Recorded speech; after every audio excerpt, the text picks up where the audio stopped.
Okay. Last लेक्चरमध्ये आपण question number 58 cover केला होता, राईट ना? हाँ सर. हा क्वेश्चन तुम्हाला दिसतो 58, आपण सोल्युशन दिसतं तुम्हाला ते कव्हर केलं होतं. त्या पुढे कंटिन्यू करूया आपण आजकाल. ओके. क्वेश्चन नंबर 57 बघा. An electric dipole of moment p bar is lying along a uniform electric field p bar. The work done in rotating the dipole through pi by 3 radian is dash dash. ठीक आहे, question बघा काय straight forward आहे. Electric dipole moment P bar and electric field ज्याच्यामध्ये dipole ठेवला है e बार.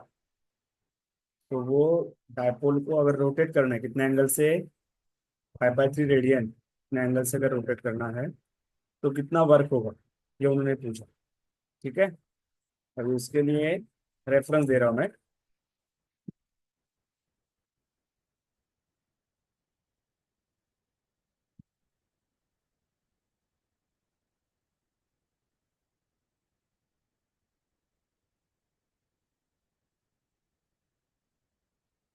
उसके लिए देखो, इलेक्ट्रिक डायपोल मतलब समझो, मैंने ये डायपोल ड्रॉ किया. This is minus Q charge, this is plus Q charge, इसको हम लोग डायपोल बोलते हैं.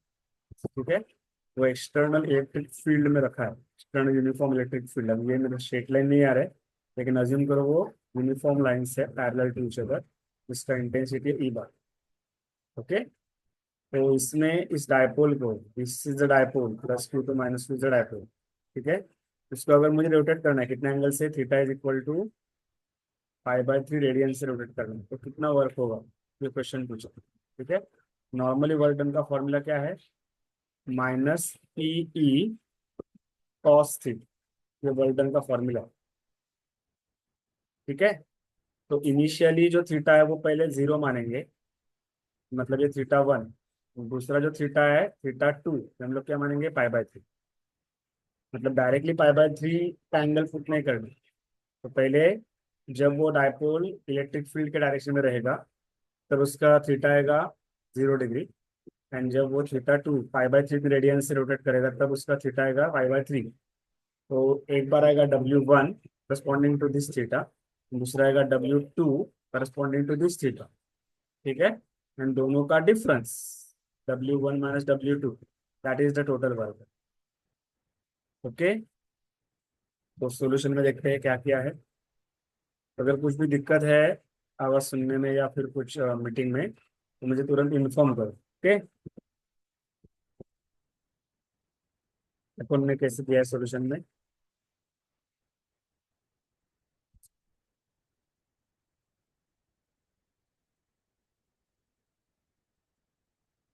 तो ओरिजिनल फॉर्मूला क्या है, पी कॉस थीटा. ठीक है, एंड थीटा का वैल्यू कितना है, 0 डिग्री पहले. देन थीटा का वैल्यू पाई/3. जब थीटा 0 है तो W1 का वैल्यू आया minus p E, where p is what, dipole moment, E is electric field, cos 0. Okay,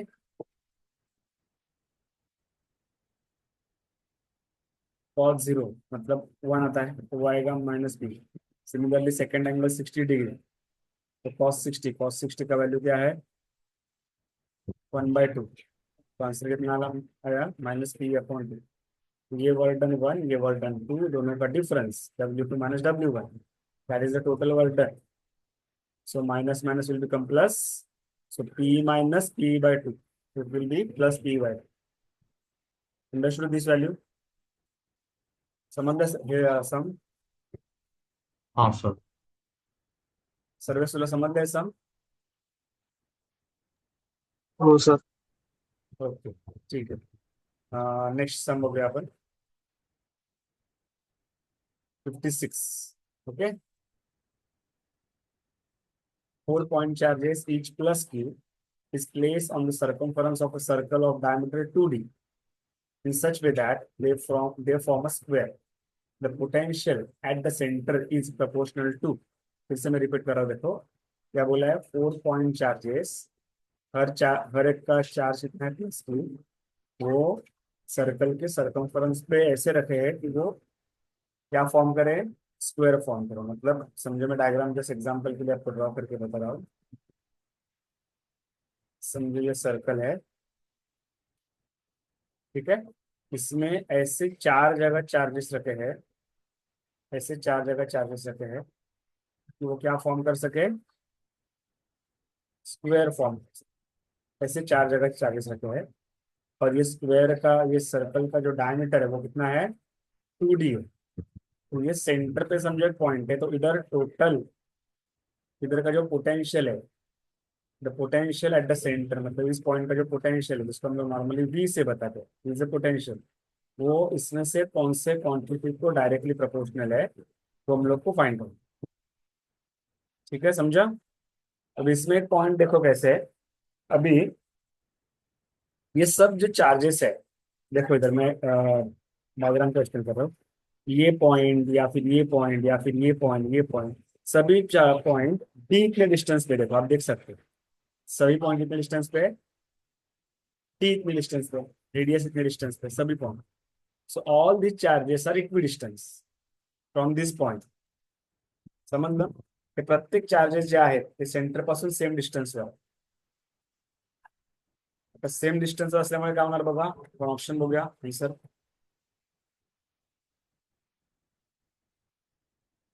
diagram डोक्यावर ठेवायची, डायग्राम मी इरेज करतोय।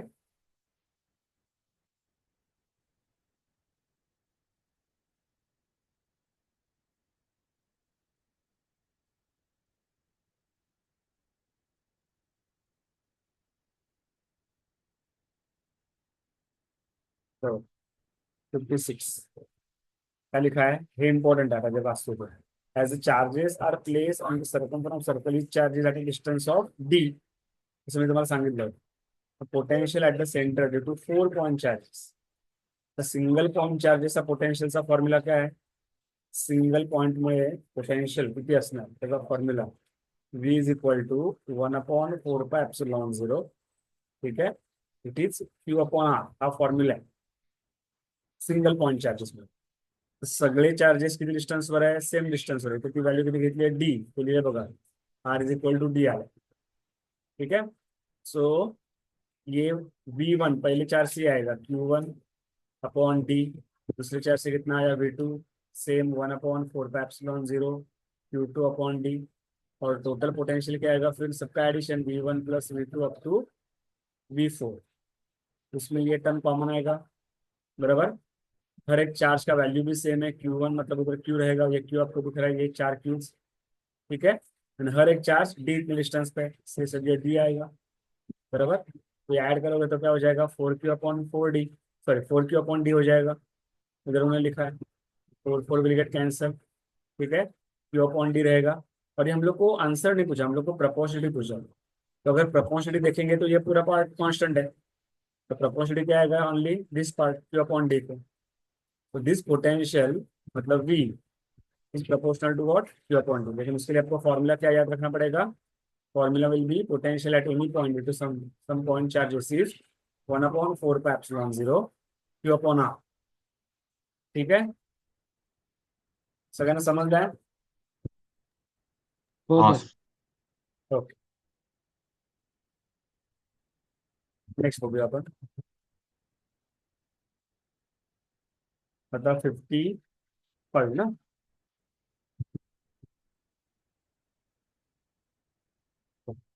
लक्षात घ्या।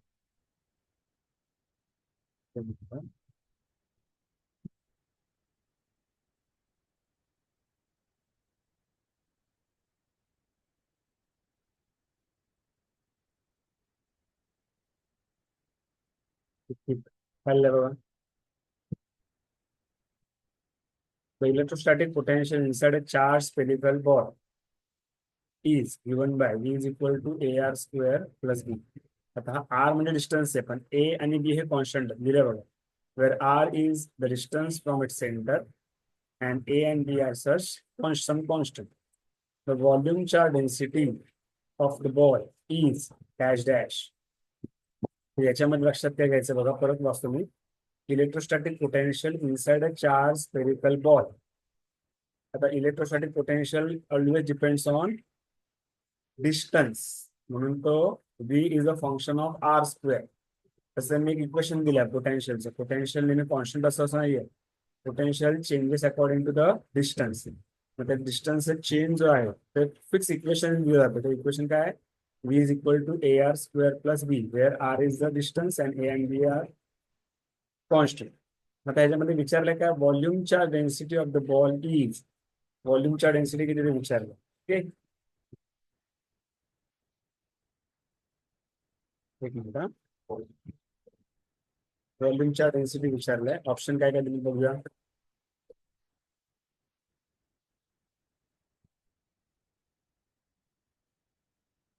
Options are -24 pi a epsilon 0 r, -6 a epsilon 0 r, 24 pi epsilon 0 आणि -6 epsilon 0. ठीक आहे. आता ते लक्षात घ्या, तुम्ही जर नीट बघितलं इथे पाय एप्सिलॉन 0 ही टर्म आहे. पाय एप्सिलॉन 0 टर्म कशा कशामध्ये बघतो आपण नॉर्मली. पाय एप्सिलॉन 0 टर्म जनरली हम लोग ये टर्म किधर देखते हैं, पाई एप्सिलॉन 0. जनरली दो तीन चीजों में हम लोग देखते हैं. एक होता है अपना electric field intensity, 1/4 pi epsilon 0 Q/R². Potential का होता है 1/4 पाई एप्सिलॉन 0 Q/R. मतलब ऐसा कोई तो टर्म हम लोग को यूज करना पड़ेगा. ठीक है, लेकिन आपको दिया है V का वैल्यू. ओके, V का वैल्यू क्या दिया है, AR² प्लस बी ऐसे दिया.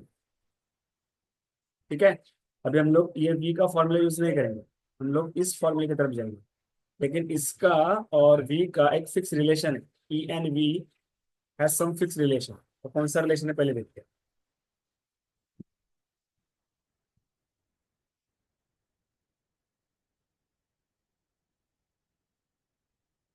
रिलेशन होता है E is equal to -dV/dr.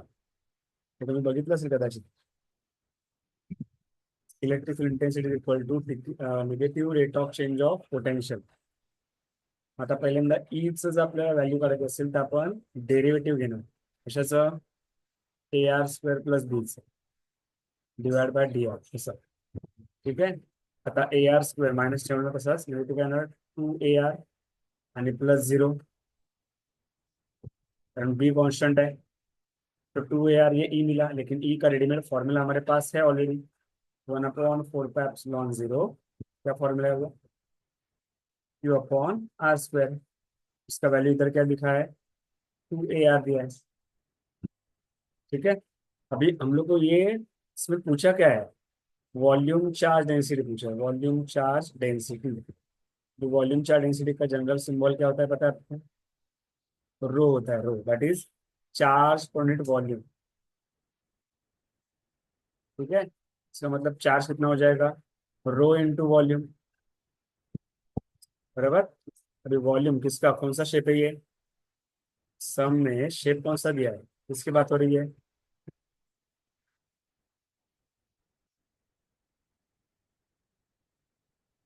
तो बताओ.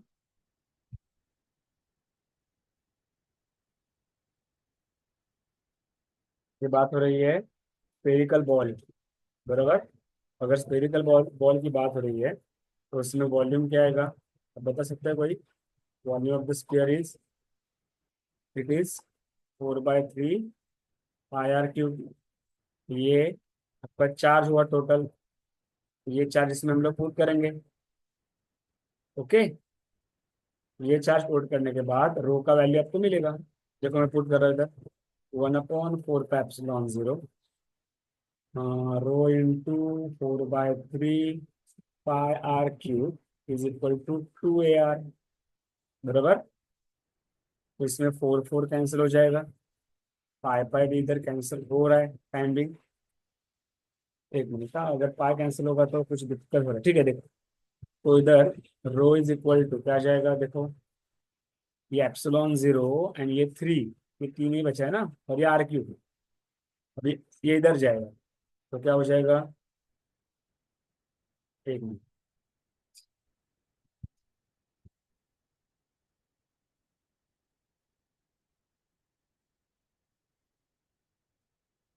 मैं इधर लिख रहा हूँ. So rho will become, rho is equal to क्या हो जाएगा, देखो वो 2AR ऐसी है, डिवाइड बाय क्या क्या डिवाइड में जाएगा, आर क्यूब डिवाइड में जाएगा, बराबर, ये वाला आर क्यूब डिवाइड में जाएगा, एप्सिलॉन 0 and 3 ऊपर आएगा, एप्सिलॉन 0 and 3 इधर आएगा, बराबर। आर क्यूब में से 2 गया, सर 1 गया, इसमें से 1 गया, ये 3 2 क्या आएगा, 6 आएगा, ये ए है ऑलरेडी, बराबर, एप्सिलॉन 0 है, और डिवाइड में क्या है, आर स्क्वायर है। तो ये ऐसे ये आंसर दिख रहा है, लेकिन अगर कुछ टर्म की गड़बड़ है तो थोड़ा सा चेंजेस आपको दिखेगा। ठीक है, हम लोग आंसर चेक कर लेते हैं। क्या क्या क्या समझा? आपको वी दिया था और आपको रो का वैल्यू पूछा था, वॉल्यूम चार्ट डेंसिटी। तो वी का रिलेशन मैंने पहले ई से रिलेट किया, it is a negative rate of derivative of potential, तो ये आया वी ई का वैल्यू।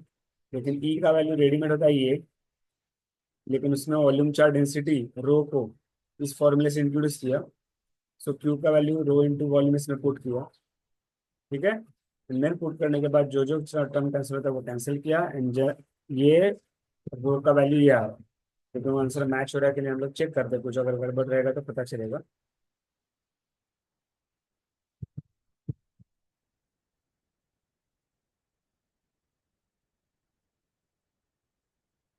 ठीक है, देखते हैं।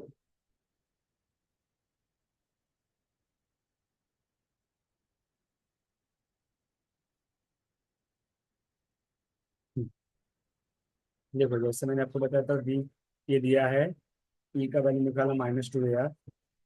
हाँ, इधर एक गॉस लॉ यूज किया, सॉरी, हाँ, इधर गॉस लॉ यूज करना बाकी था। एक्चुअली वो डायरेक्टली इक्वेट नहीं किया उन्होंने, गॉस लॉ यूज किया है, e upon s bar is equal to Q upon epsilon 0। ठीक है, तो e bar dot S bar is equal to Q upon epsilon 0, ये गॉस लॉ है। हम लोगों ने इसके पहले भी एक सब में देखा था गॉस लॉ, उसका फॉर्मूला कैसे किया था गॉस लॉ का, कुछ याद है? गॉस लॉ का फॉर्मूला क्या लिख के दिया था मैंने?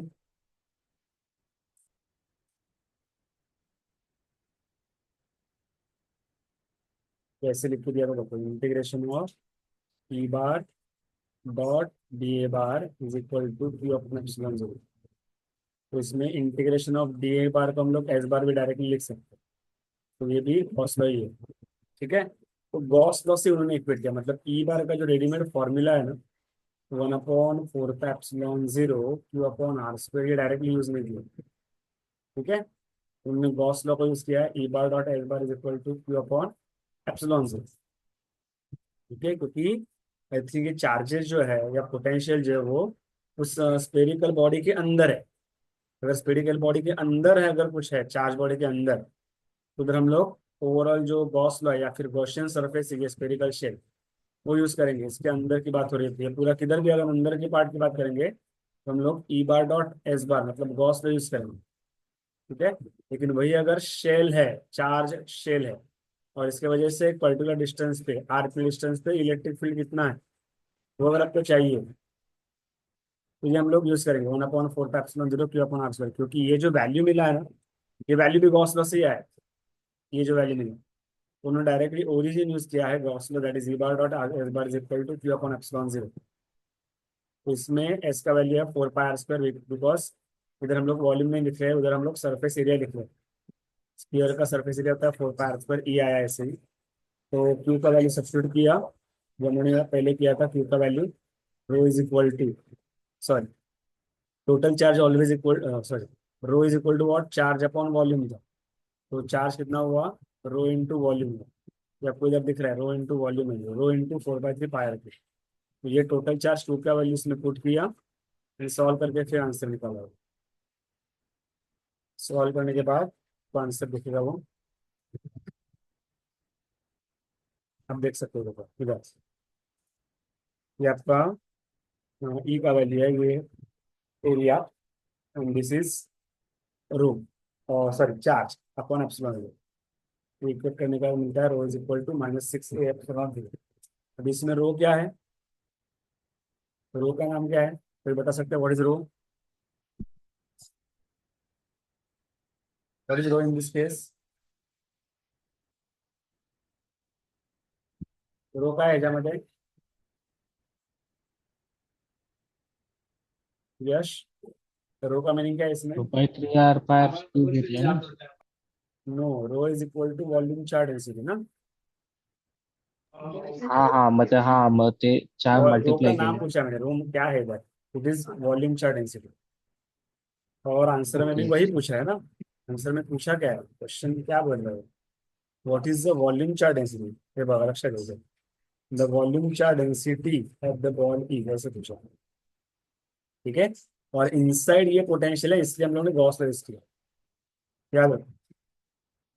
अगर वो आउटसाइड होता तो हम लोग डायरेक्टली ई का वैल्यू यूज कर सकते थे, 1/4 Q/R², जे मी इथे कॅन्सल केलं। जर बाहेर असता तो चार्ज तर आपण तो वापरला असता डायरेक्ट, कारण तो पण गॉस लॉ मिळाला। समजता डिफरन्स, कधी वापरायचा कधी नाही वापरायचा काय असतं।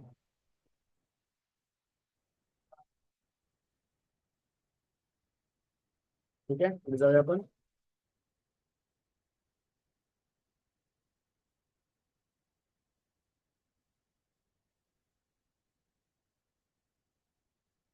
ओके,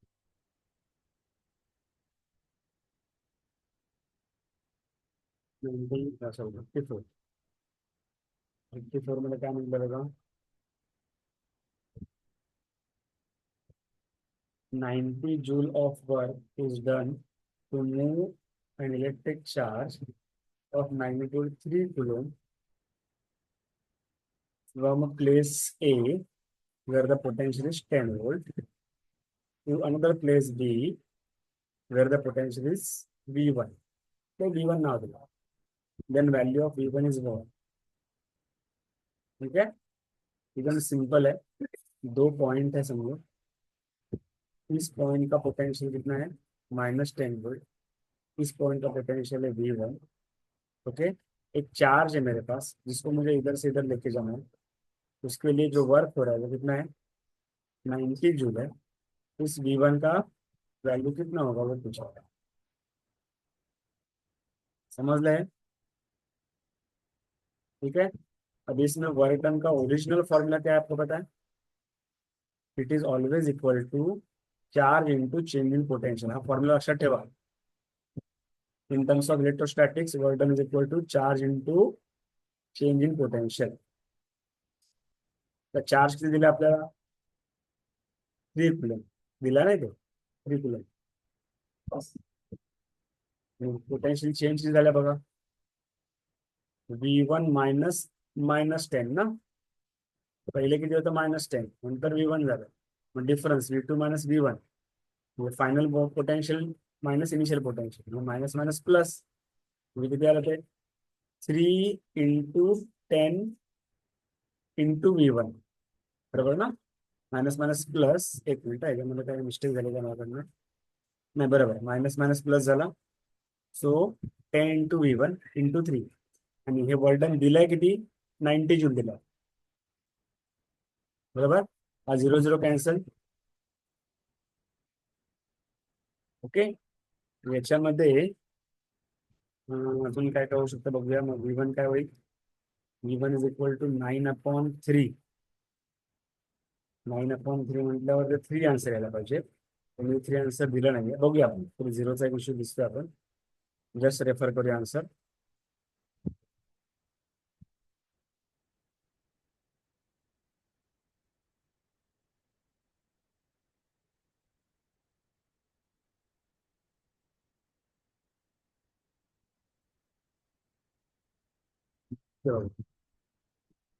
हा बरोबर, इथे एक मिस्टेक झाली की इथे मी मल्टिप्लिकेशन बघायला, इट्स अ सबट्रॅक्शन, इथे मायनस मायनस मी प्लस करून इट्स 10 V1 केलं, it should be minus minus plus, so 3 तिकडे गेला, डिवाइड झाला, 90/3 इज 30, आणि +10 तिकडे गेला, -10, सो 30 - 10 is 20, it is 20 volt, but formula is simple, you into change in potential. ठीक है, समजलंय, यस. समजलं सर्वांना।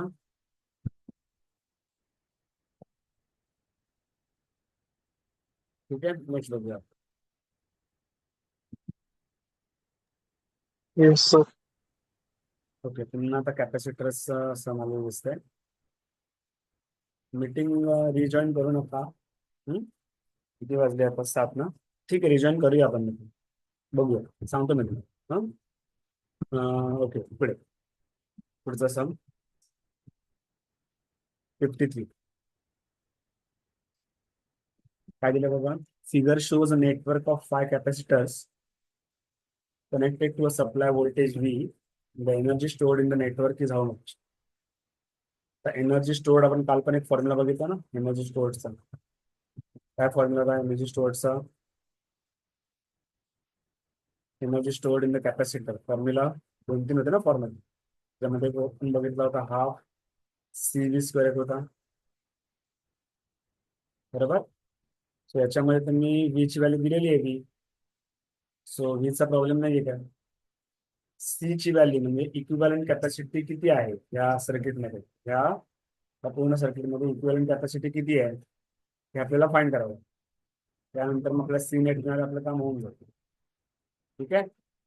सो आपण बघूया आता इक्विव्हॅलंट कॅपॅसिटीसाठी तुम्हाला सांगतो, हिंट देतो.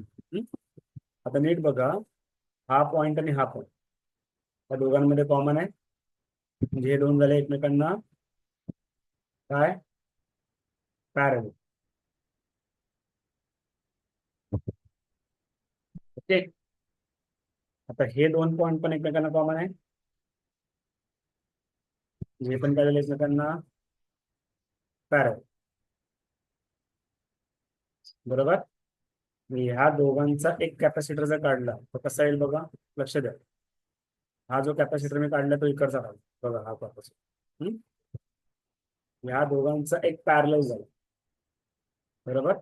तो मी दाखवताना कुठे दाखवेल बघा, हा जो पॉइंट आहे आणि हा ह्याच्यामध्ये एकच आहे. सो मी तो एक कॅपॅसिटर ते दाखवून ठेवलं. हा पॉइंट इथे जॉईन झाला, म्हणजे हा पॉइंट तुम्ही जॉईन करतो आणि हा पॉइंट अजून फ्री आहे, तो हा पॉइंट तुम्ही फ्री दाखवला. ठीक आहे. आणि ह्या दोघांचा एक कॅपॅसिटर झाला, या दोघांचा एक कॅपॅसिटर झाला म्हणजे तो असा आला इथे आणि तो इथे आला याला जॉईन. या दोघांचा मिळून इथे एक झाला. पण हे काय आहे, 3C + 3C आहे है ना, कारण पॅरल मध्ये ऍडिशन होतं. मग 3C + 3C किती होणार? 6C होईल. आणि हे पण पॅरल आहे, 2C आणि C आहे, म्हणजे किती होईल ऍडिशन? 3C होईल. ओके. आता हे दोन एकमेकांना सिरीज मध्ये असताना कसं काढणार बघा, 1/CS is equal to 1/6 plus 1/3, बरोबर. आता ते जर करायचं असेल तर आपण काय करणार बघा, तिथे 6 करायचं असेल तर 2 ने मल्टिप्लाय करणार दोन्हीकडे वर खाली, त्यामुळे डिनोमिनेटर कॉमन 6 होणार. वरती 2 ने मल्टिप्लाय केल्यामुळे 2 + 1 3 झाला. तो किती आला? 1/2 आला. CS किती आला तुमचा? 2 आला. CS शिवाय किती आले? 2C. ह्या दोघांचा मिळून एक कॅपॅसिटर आला इथे, आणि हा कॅपॅसिटर ऑलरेडी खाली आहे, म्हणजे आता ह्या दोघं परत पॅरलल आहे. याची व्हॅल्यू किती आली? 2C आली. याची व्हॅल्यू ऑलरेडी दिली आहे 2C. हे जर दोन एकमेकांना पॅरलल असेल तर इफेक्टिव्ह कॅपॅसिटी आली 4C आली. म्हणजे पूर्ण या सर्किट डायग्राम मध्ये ओव्हरऑल कॅपॅसिटी किती आली? 4C. So C net will be 4C आणि V तर आहेच. मग आपला आन्सर इथे बघा, आन्सर काय येणार मग? फॉर्म्युला काय सांगतो? 1/2CV², बरोबर ना. 1/2CV² म्हटल्यावर ह्या C ची व्हॅल्यू 4C आली. सो 1/2 4C इंटू V². 2 1 जा 2, 2 2 जा 4, 2CV² आहे बघा आन्सर. 2CV², म्हणजे आन्सर तुमचं काय येणार? A, 2CV². आणि हे कसं काढलं कळलं तुम्हाला? हे दोन एकमेकांना पॅरलल कसं ओळखायचं आपल्याला? कारण ह्याचा एक पॉईंट कॉमन, ह्याचा दुसरा पॉईंट दुसरा पॉईंट पण कॉमन, म्हणजे पॅरलल. हे दोन पण पॅरलल. या दोघांचा एक कॅपॅसिटर मिळून तो इथे ड्रॉ केला, या दोघांचा एक कॅपॅसिटर मिळून तो इथे ड्रॉ केला, म्हणजे एकमेकांना सिरीज आले. या दोघांचा पॅरलल 3C झाला, या दोघांचा पॅरलल 6C झाला. 6C आणि 3C सिरीज मध्ये आल्यामुळे तुमची व्हॅल्यू आली 2C आली. या दोघांचा एक इफेक्टिव्ह कॅपॅसिटी 2C, आणि हा कॅपॅसिटर 2C ऑलरेडी. 2C चे दोन कॅपॅसिटर पॅरलल आहे, म्हणजे इफेक्टिव्ह कॅपॅसिटी ऍड होणार, दॅट इज 4C. तुमचं इफेक्टिव्ह कॅपॅसिटी झाली 4C आणि एनर्जीचा फॉर्म्युला आहे 1/2CV², त्यामुळे आन्सर मिळालं तुमचं 2CV². क्लिअर आहे? क्लिअर आहे सर्वांना? Yes. दुसरं बघून घेऊया आपण. त्यांनी आन्सर जशा प्रकारे Yes, काढलं sir. तसंच काढलं पाहिजे असं काही नाही. हा बोल. हॅलो, हा बोल ना. हॅलो, समजलंय सर्वांना?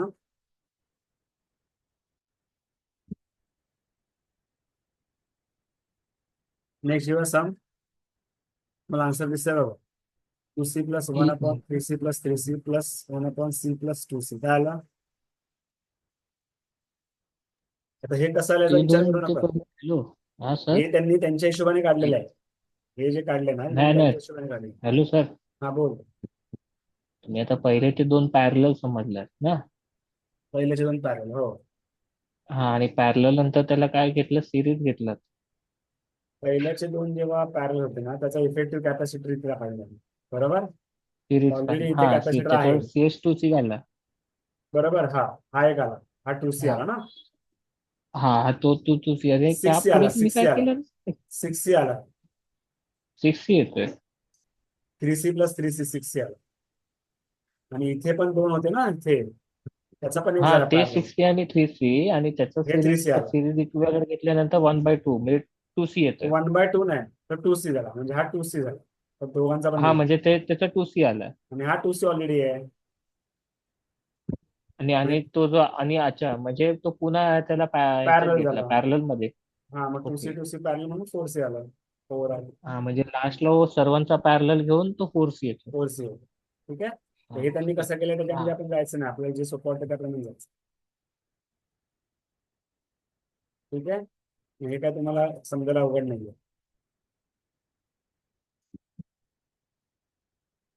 ओके, जायचं पुढे.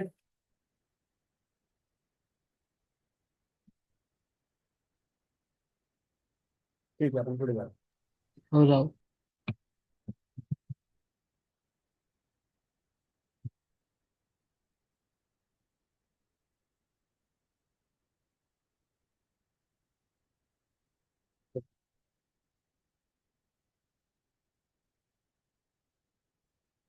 52. नीट समजून घेऊ. सांगितलं बघा 52 मध्ये square of side length a has a charge q. Square of side length a म्हणजे एक स्क्वेअर आहे, जी साइड लेंथ ए आहे, आणि तो चार्ज क्यू हा त्याच्या सेंटरला ठेवला. Charge small Q at one of the point. The work required to be done moving a charge Q from one corner to diagonally opposite corner is. म्हणजे जर आपण बघितलं डायग्रामॅटिकली तर एक स्क्वेअर समजा आपण घेतला, त्याच्या सेंटरला कॅपिटल क्यू चार्ज आहे आणि कॉर्नरला एक स्मॉल क्यू चार्ज. आणि या स्क्वेअरची लेंथ आहे ए, सगळीकडे ए आहे. हे पण ए आहे, इथे पण. काय विचारलं मी, एका कॉर्नर पासून त्याच्या डायगोनली अपोजिट कॉर्नर पर्यंत न्यायला त्या चार्जला इथून इथे न्यायचं तर किती वर्क डन होईल. आता वर्क डन साठी आपल्याला बघावं लागतं की पोटेन्शियल डिफरन्स किती झाला दोघांमध्ये. तर मला सांगा, हा जो क्यू आहे तो सेंटरला आहे. बरोबर. मग सेंटर पासून हे डिस्टन्स आणि सेंटर पासून हे डिस्टन्स सेम आहे की वेगवेगळं आहे? सेम आहे की वेगळा आहे? डायगोनली अपोजिट कॉर्नर हा सेंटर आहे, इथून हे डिस्टन्स आणि हे डिस्टन्स सेम असणार की वेगळं असणार आहे? बोला. सेम असेल ना, हा सेंटरला आहे. मग इथून हे डिस्टन्स आणि इथून डिस्टन्स सेम आहे. आता इथे मध्ये चार्ज ठेवला क्यू, या क्यू मुळे इथे पोटेन्शियल बी आहे, आणि इथे पण पोटेन्शियल काय असणार, बी असणार. कारण का क्यू पासून हे दोन्ही पॉईंट सेम डिस्टन्सवर आहेत. त्यामुळे ह्याचं पोटेन्शियल बी आणि ह्याचा पोटेन्शियल बी आहे. म्हणजे दोन्ही पॉईंट कसे झाले, इक्वी पोटेन्शियल झाले. ह्या कॉर्नरला पण पोटेन्शियल बी, ह्या कॉर्नरला पण पोटेन्शियल बी. मग एका पोटेन्शियल पासून दुसऱ्या पोटेन्शियल त्याची व्हॅल्यू सेम आहे. वर्क डन काय होणार, झिरो होणार. का? वर्क डनचा फॉर्म्युला काय, क्यू इंटू डी बी. पण चेंज इन पोटेन्शियलच झिरो इथे, पण पोटेन्शियल सेम आहे दोन्ही कॉर्नरला, कारण दोन्ही पॉईंट जे आहेत ते या क्यू पासून सेम डिस्टन्सवर आहेत. त्यामुळे वर्क डन किती येणार आहे,